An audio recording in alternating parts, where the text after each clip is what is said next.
Hi guys, how are you doing? This is Sebastian from TechCentury and welcome to a new review. Today we're taking a look at two different versions of the smart RGB and RGBIC strips from Govee. So to start off, there's basically 1,000 different versions of these strips available around the world. I'll leave the ones that I have right here linked in the description so that you can check the updated pricing. Usually they range between $20 to $50 for 5 to 10 meters of strip.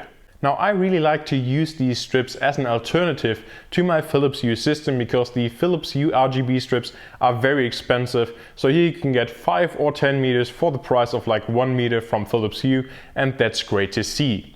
Now before we get started, let's take a look at what's included in the box, and that's basically identical no matter which version you buy.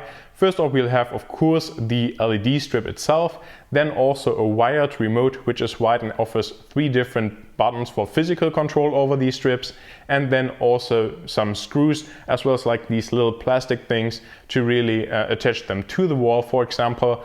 Other than that, we basically just get the manual as well as this little card telling us about the Govee Home app, which we'll dive in now because this is the main way to control these smart LED strips.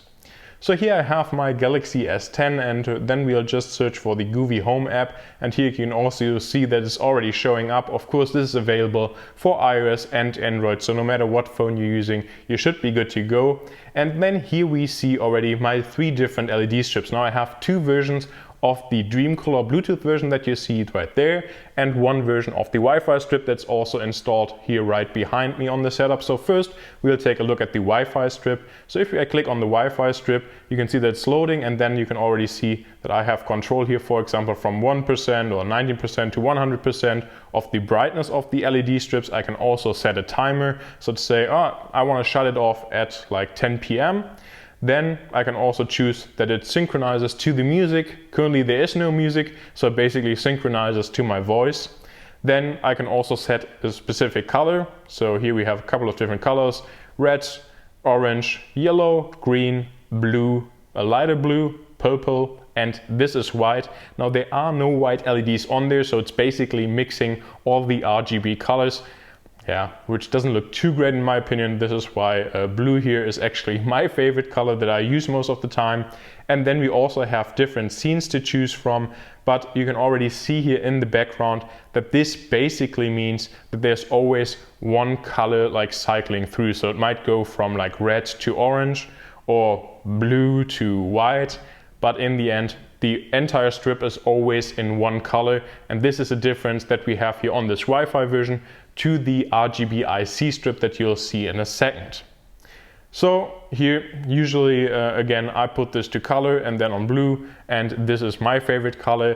And of course one thing that's also great with this Wi-Fi version is that it's always connected to your router. So you set up a Govee account and then you can basically control it from wherever you are. You don't have to be in your home Wi-Fi system, and you also just don't have to be near the strip to control it.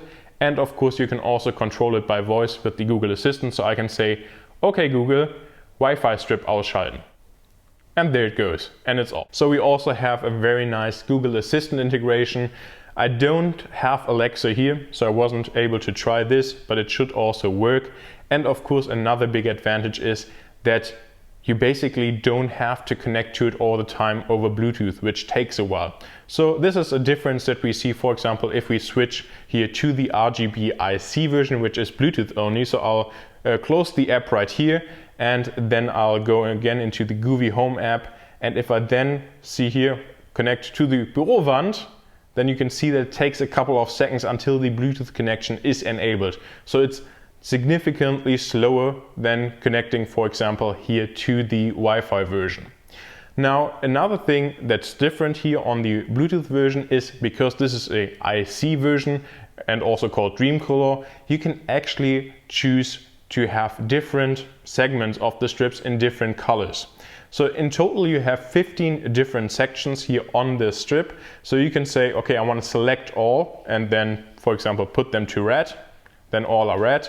But you can also say, no, I don't want to do that. I just want to select the middle and have the middle in blue. So you have basically 5 elements or 5 segments in red, 5 in blue and then 5 in red. And this is something that's not possible on the regular Wi-Fi version. So this is the biggest advantage of the RGBIC version. So overall, I have to say I'm very happy with these LED strips. I would personally go for the Wi-Fi version because I really like the easy connectivity so that you can control them from wherever you are, that you don't always have to connect to Bluetooth. Because if you're out of the range of the Dreamcolor strips, you don't have any way to control them by your phone, and that kind of sucks. It's supposed to also work with Alexa even though it's Bluetooth. I wasn't able to try that with Google Assistant. Only the Wi-Fi strips can be connected. So I would definitely go for the Wi-Fi strips because I don't need these different segments. But if you prefer to have the different segments and also therefore different lighting effects that aren't possible on the Wi-Fi version, then go with the Dreamcolor. Overall, I can only say that they offer an excellent value and I can highly recommend them. If you have any questions, please leave them down in the comments below. I really hope to see you next time. Thanks for watching.